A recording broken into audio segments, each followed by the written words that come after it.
Welcome back to News on the Twos. The weekend ends on a sour note this morning as the story of Manitou's first armed robbery continues to unfold. It was around 11 o'clock Friday night when an employee of Pete's Pawn had returned to the town treasure in search of a lost cell phone. That's when he discovered the 4 men in ski masks who had broken in and began loading Pete's inventory into the back of their truck.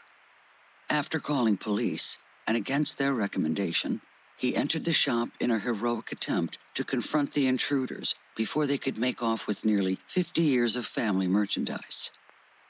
That's when one of the intruders pulled out a gun and shot him. While police have no leads on the perpetrators, with only one road in and out of Manitou, the town finds itself wondering, who are they and where are they now? Coming up, we'll have the schedule for the Squash League Championships, brought to you by Gary's Gym.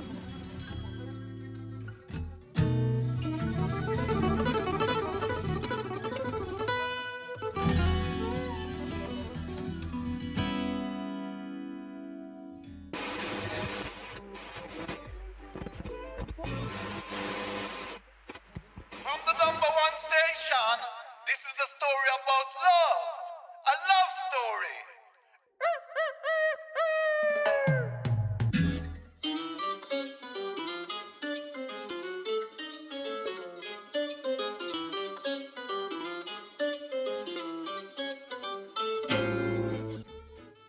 Irene was born on July 7th, 1977, in the town of Manitou, Manitoba. Subdued by the pace of small-town life, Irene found herself knocked up at the ripe old age of 16. Enter boyfriend number 1. Fortunately, the soon-to-be father was still a minor himself, so neither the town constable nor the town court got to have a say in the matter.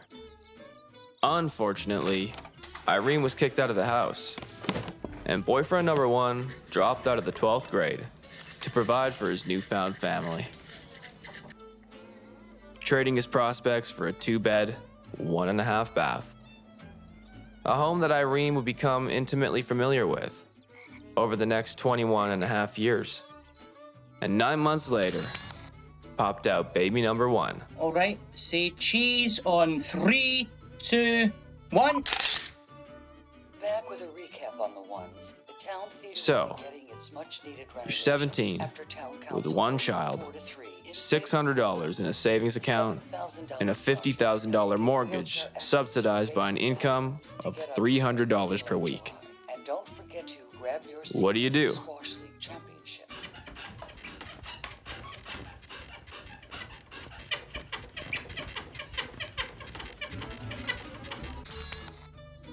This time, I want to see some teeth on 3, 2, 1.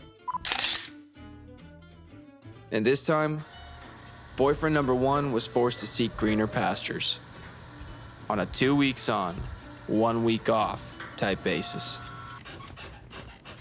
allowing Irene to explore greener pastures herself on a 2 weeks on, 1 week off type basis. Until Could we get a wee smile on 3, 2, 1. out with boyfriend number 1, in with boyfriend number 2, who was also forced to take up employment and provide for his newfound family. And to solidify his place in the household, sealed it with a ring.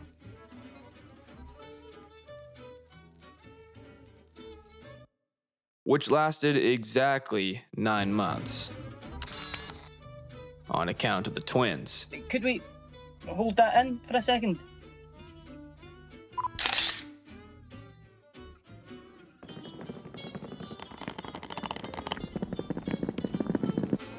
Initiating a lawsuit that subpoenaed 3 men who collectively refused paternity tests.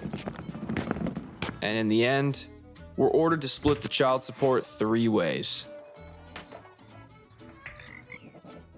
Now 20 years old and 5 boys deep, Irene sought some female companionship from the Manitoba Adoption Agency, who, mistaking her for a foster mother, dropped off baby Janae 6 months later. We're gonna keep that in, or? Until baby Janae decided he was actually baby Jun. Shortly after, Irene's younger sister broke the family record, and Irene took in her 7th. You know what? While Irene lost track of the fathers, and the fathers with their sons, boyfriends 1 through 5 found camaraderie amongst themselves on the oil patch. And to this day, take turns hosting each other for poker night on the 3rd Tuesday of every month. Last bloody one. With 6 last names between them, each boy adopted Irene's when they reached the legal age of 18. Everyone, looking at me. All right, and 3, 2, 1. By the age of 12, each boy had taken their own child support and began providing for Irene. Since its establishment in 1914, Manitou's economy was founded upon 6 industries: grain, beef, transportation, oil, prayer, or the family business, which, for the Shelbys, was Grandpa Pete's Pawn, the longest-standing reseller in Manitou, who had fallen upon hard times when Albert opened shop in the 80s, and nearly went bankrupt when Gary built his Mecca in the 90s.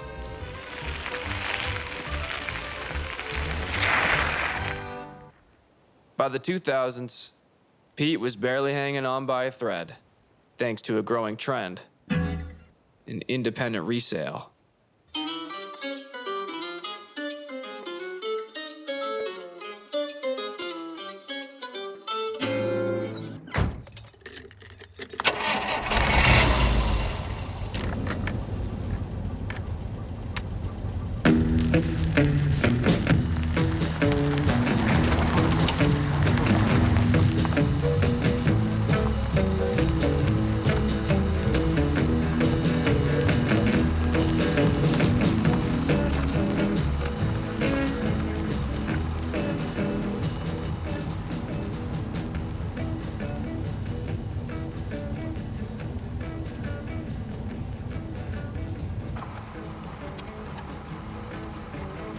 While Pete lived to see a rotation of hard goods and sundries for nearly 50 years, Irene and the boys would inherit little more than a pile of junk.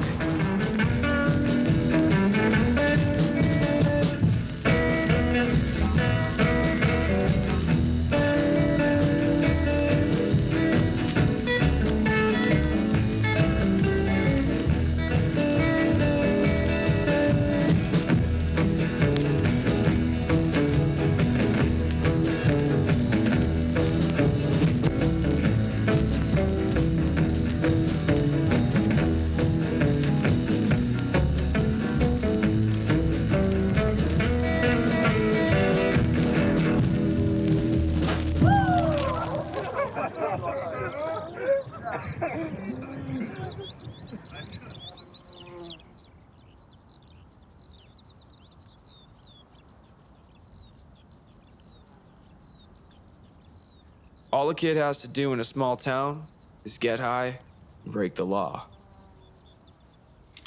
The difference with having 6 brothers is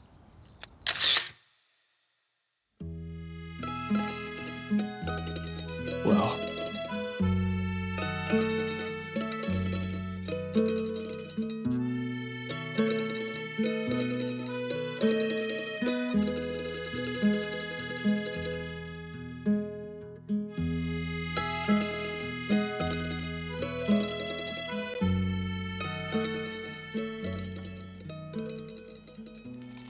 No matter what else you have going on in your life, there's always Sunday morning brunch at the end of each week. A feast Irene had been perfecting over the past 21 and a half years, and consisted of a favorite from each of her boys.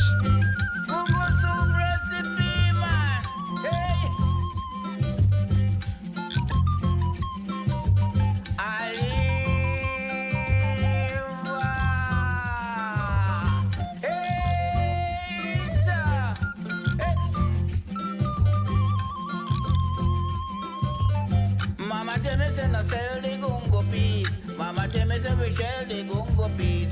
Want all beef, don't put with it.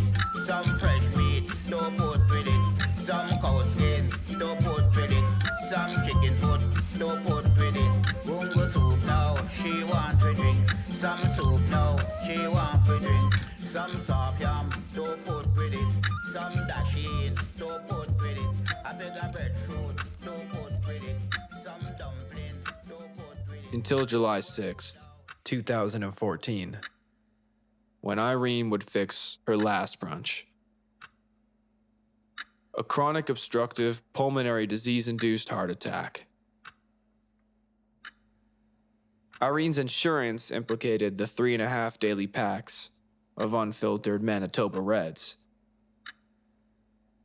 amounting to a grand total of 274,628 cigarettes since the age of 16.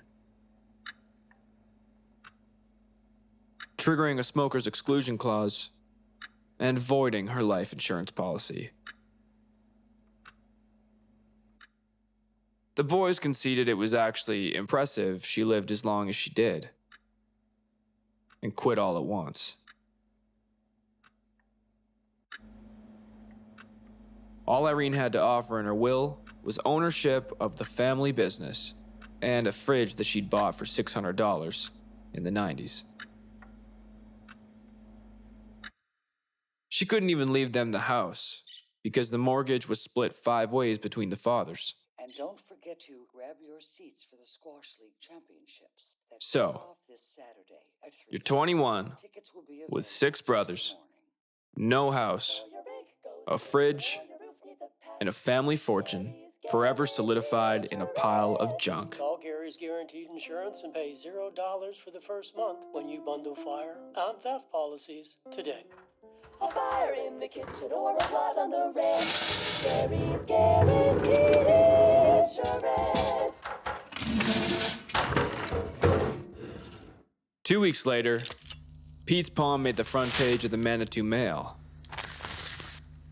The story aired on Manitou Morning News the next day.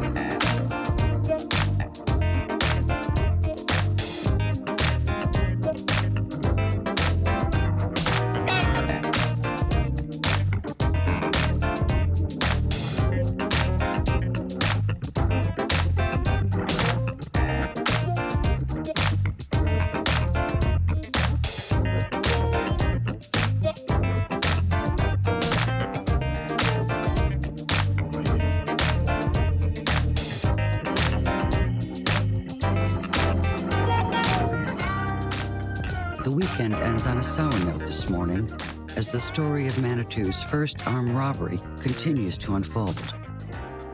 It was around 9 o'clock Friday night when a suspicious pickup truck pulled up to Manitou's longest-standing reseller and town treasure, Pete's Pawn. While no plates or markers could be identified from the security footage, 3 masked figures can be seen exiting the vehicle, holding what appear to be blunt instruments.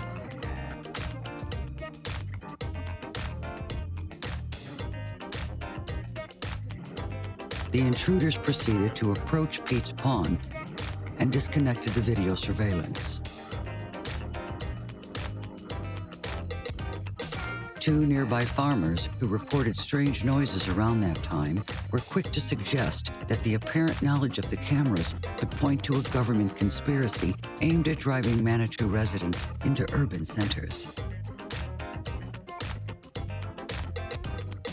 With only the aftermath left to tell the story, police now confirm that the intruders proceeded to survey the building, park around back, and break in through the rear entrance. All right, Josh, let's go. It's fucking hot, boys. Let's go. Get quiet on it.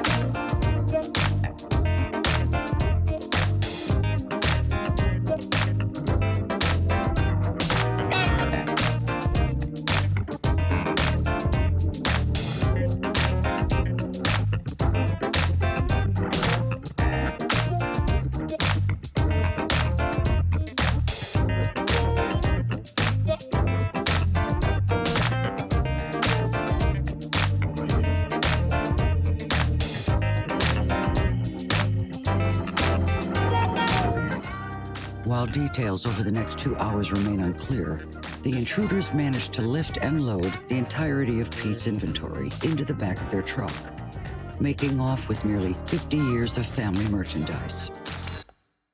The next morning, Pete's grandchildren quickly discovered that their family fortune had been reduced to empty shelves and the hooks on the walls. The owners wasted no time to liquidate a fire and theft policy taken out on Pete's pawn not 2 weeks ago. It was upon this coincidence that RCMP launched their own investigation and later arrested the 7 brothers for insurance fraud, following which they were sentenced to 21.5 years in Manitoba's provincial penitentiary.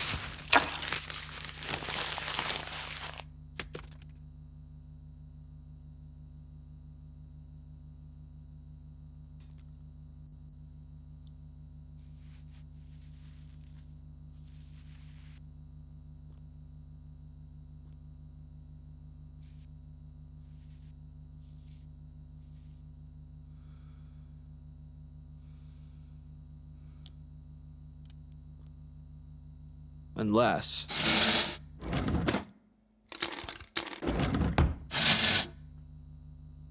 someone takes one for the team.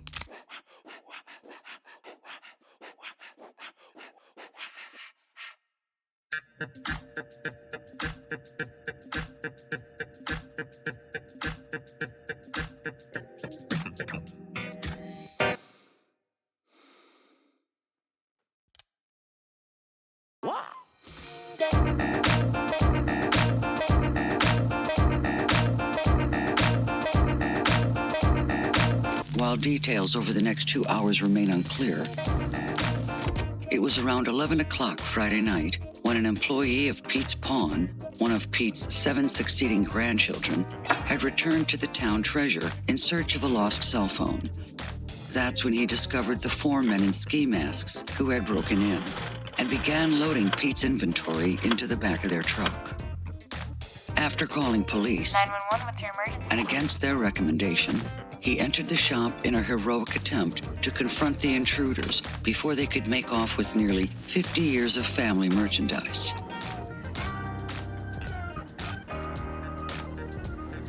That's when one of the intruders pulled out a gun and shot him.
Before police could conduct a proper investigation, an unfortunate fire cremated the remainder of Pete's pond.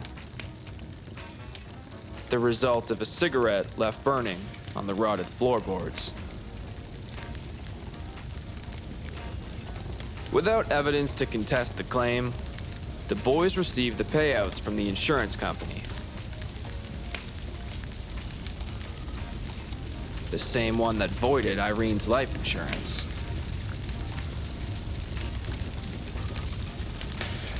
Everyone tossed John a little extra for his troubles.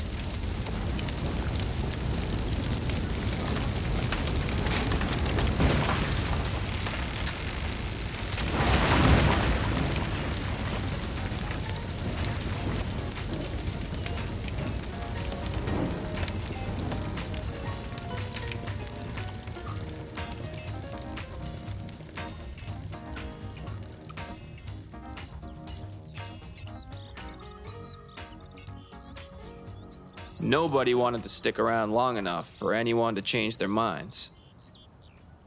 So one by one, and in their own directions, they just took off.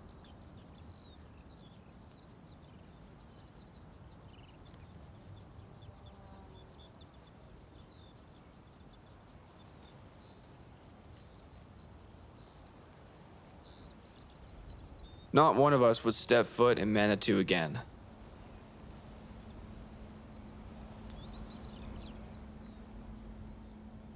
And just like that, in a moment that passes too quickly for you to realize, you've come to the end of an era.